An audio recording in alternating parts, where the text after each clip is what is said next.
Hi, everybody. Here I am in Trinidad again.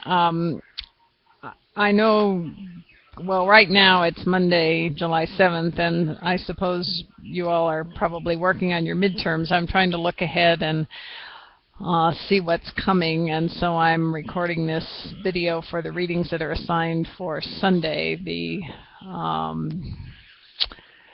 13th, I believe.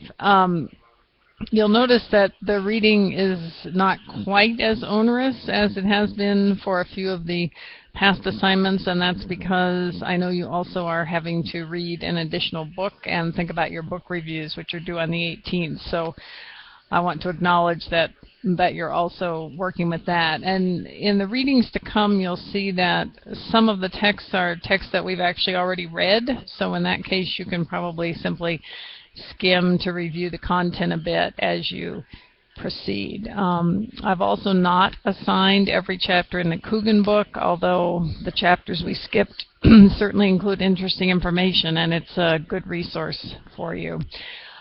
For today, not necessarily directly related to the readings assigned for today, but I've also uploaded a very short PowerPoint. There are just a couple of slides to try and give you a better sense of some of the terminology related to the organization of the content in the Tanakh. So I hope those are helpful, and if they are not clear, let me know.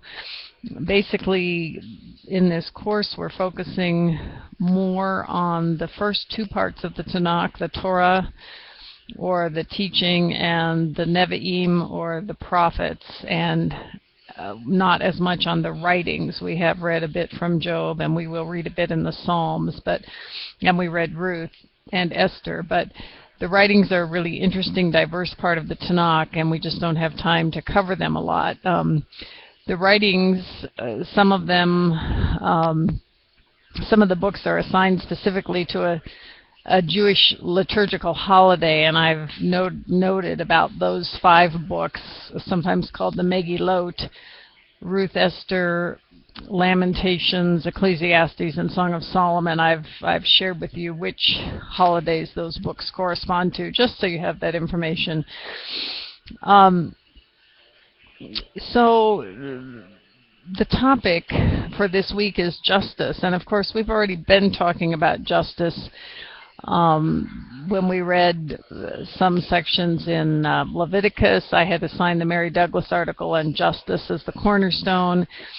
The prophets, the 8th century prophets, so-called first Isaiah, Amos, Hosea, and Micah, really focus a lot on this concept of justice, and the prophets tend to connect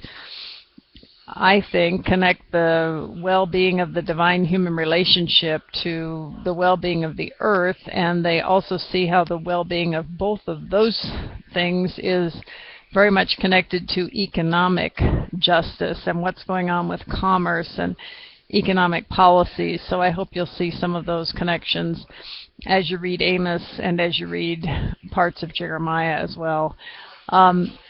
As Coogan notes, prophecy is clearly connected to kingship, and the prophets seem to have the ability, at times at least, to confront the king, and it's their job to remind the king that, in fact, the king is the servant of the Lord and not simply a despot who can do whatever he wants.